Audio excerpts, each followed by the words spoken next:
I've infiltrated a Swedish game dev program. All of it is just political brainwashing. Holy what? I didn't even hear of this. Chad, I'm gonna infiltrate you and expose you. Yep. It's time. Let me have a peek. 3, 2, 1, boom. So over on NeoGAF, there's been this crazy post talking about this situation from China, where a Chinese indie dev went over to Sweden for a game design master program, saying the guy— You paid money for that? To go to Sweden of all places? I mean, some people have money. I took some pictures of lecture slides and shared it on social media. Let's take a look at some of these slides. We've got this one saying men with breasts. Is that— Lara Croft is not a man. This is Lara Croft. It looks like Lara Croft, right? Am I crazy? Last time I checked, she's not a man. Hold on, the video's fucking cut off. Hold on. 1 second. Yeah, what is going on, man? It's Lara Croft. Oh, shut up. Lara Croft? What the freak are they talking about? More like Lara one, Man. Exhibit A, saying Cloud Strife in Final Fantasy VII 1997, and then again in Final Fantasy VII Remake. He's a femboy, not a man with breasts. What? Hello? Magnificent dress, I think it says. We can't see the full text. Or a cross-dresser? Like, there's nothing wrong with that. It's been around forever. Text. You can also see in the bottom line it says something something as queer. They then translated Swedish to Chinese, and someone translated Chinese back over to English using a image translation service, presumably on the internet. What? We could see that the slide had said something like, design a fighting game character that is neither male nor female. Think specifically about how they move through the world. How do they walk? How do they jump? How do they... Tekken and other fighting games have done this for literally like 30 years. Mokujin has been around since like Tekken 2 or 3.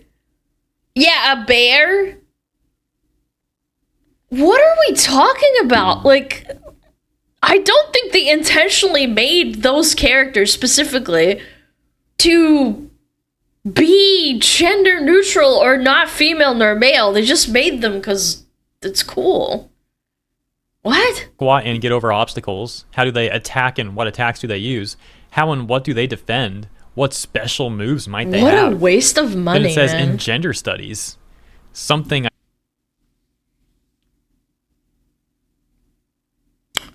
Marxist feminism, radical feminism, queer theory. I can't even read this part, it's too small.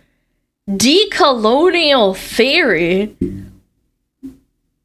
How much money did they pay to go to this course? I can't read here. Radical feminism, queer theory, something else too small. Marxist feminism and decolonial theory. The next slide says 2014 hashtag Gamergate. Research has changed since Gamergate.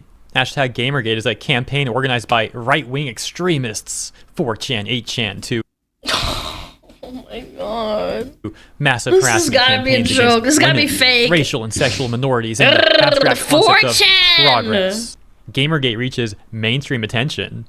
Gamergate sparked a debate about how women and marginalized people are treated in the gaming industry and discussion about survival in the game. This game design... I wish I could be a fly on the wall, man. This is insane. Master program is like fly every on cliche the about wall. some I'd pay money for that. obsessed weirdo combined. These If people it's don't real. even seem to actually like video games. They're just using it to try and spread their weird rhetoric. The title of this thread, by the way, if you go to Sweden for game design master program, you'll likely be taught that Cloud Strife is a classic transgender character design. What? Since when? What are we smoking and where do I get some? Because out of the entire game of Final Fantasy VII, there's like 5 minutes where Cloud wears a dress to infiltrate this club. Oh hey, he's got to be trans. By the way. But that's insulting because it's like, I know for a fact that drag culture does not mean that you are trans and vice versa. That's so cringe, man. What are we doing? What a great way to reinforce gender stereotypes. And these people actually talk about making societal progress. But once again, all they really do is reinforce gender norms. Weird, and they never see this hypocrisy with their rhetoric because they're too blinded by their own fake moral superiority, acting like they're the most virtuous people out there. And of course, if you disagree with their lame, insane rhetoric, you're just a far-right extremist. On that note about Cloud Strife, you also might find this pretty dang amusing. So there was a Substack article posted on February 1st, 2024 titled, "Prove to Me You're the Man, an analysis of gender and sexuality in Final Fantasy VII. Also known as my long-winded excuse for saying why Cloud Strife is trans." The character that dressed up for like one scene to infiltrate. So does that mean all the cartoons from Cartoon Network and Nickelodeon where the men and the boys dress up like as a joke or as a bit, that means they're trans?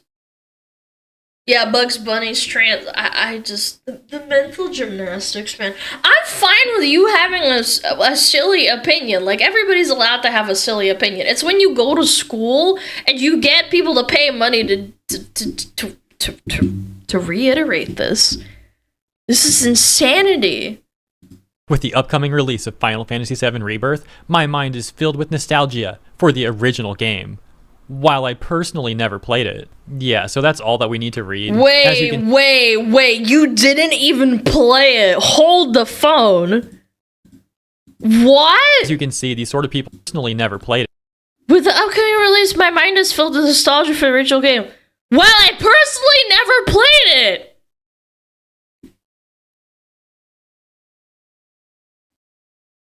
This has gotta be fake. I gotta look this up real quick. Hold on, my contact is fucking me right now. Oh, there we go. Okay. Oh, shit. There we go. Okay, sorry. Prove to me you're the man. Analysis of gender and sexuality, Final Fantasy VII. February 1st, 2024. Oh my god, it's real. They actually... What are we smoking, man? This is real!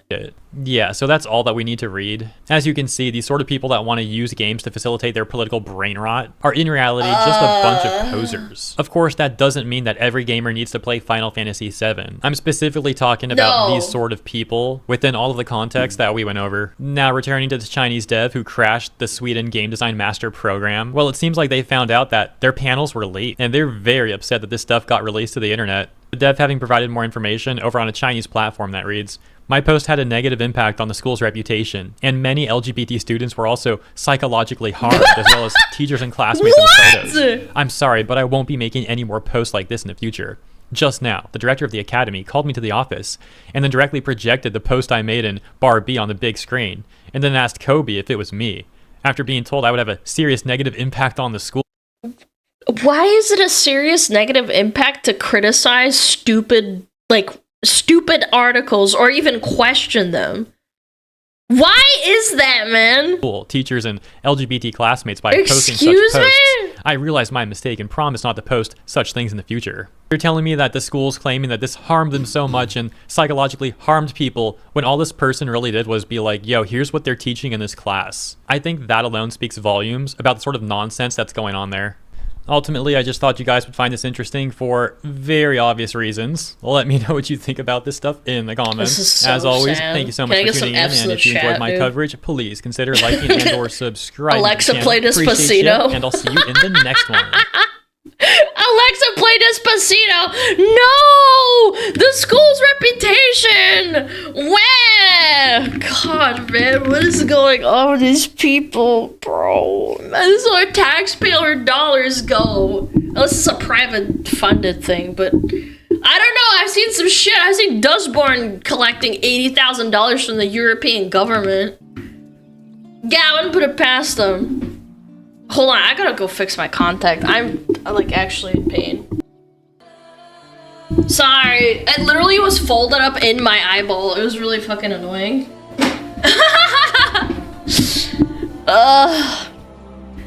Because they're cowards with full scissors or any pushback, so they'd rather hide. Why are they so angry that the Chinese dev is showing what they're teaching if they're proud of it and stand by it? I think that people don't like even the modicum of, what is it called?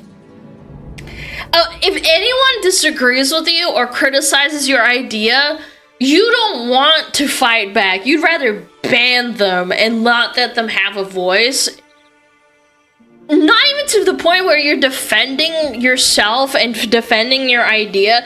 I appreciate it more when someone responds and says, oh, well, this is what I think, blah, blah, blah, blah. I'm also refuting your point with my opinion or my facts or my feelings even. I know that people always say, oh, well, facts over feelings. I understand how people might feel a certain way and then try to justify their opinion that way. But some people don't even do that. They just say, oh, well, you're wrong, you're wrong, you're wrong. I don't have anything to substantiate my side of the argument other than I'm wrong, I'm right, you're wrong. Yeah, my fifis, my fifis, my fifis. Feelings are not arguments. So I'm not saying that they are, but I've had arguments with people on the internet where they just say, I'm right, you're wrong, and they don't even give a reason why. They don't even say, I feel like you're wrong because of this. You know what I'm saying? They just straight up block you or ban you or whatever. They silence you.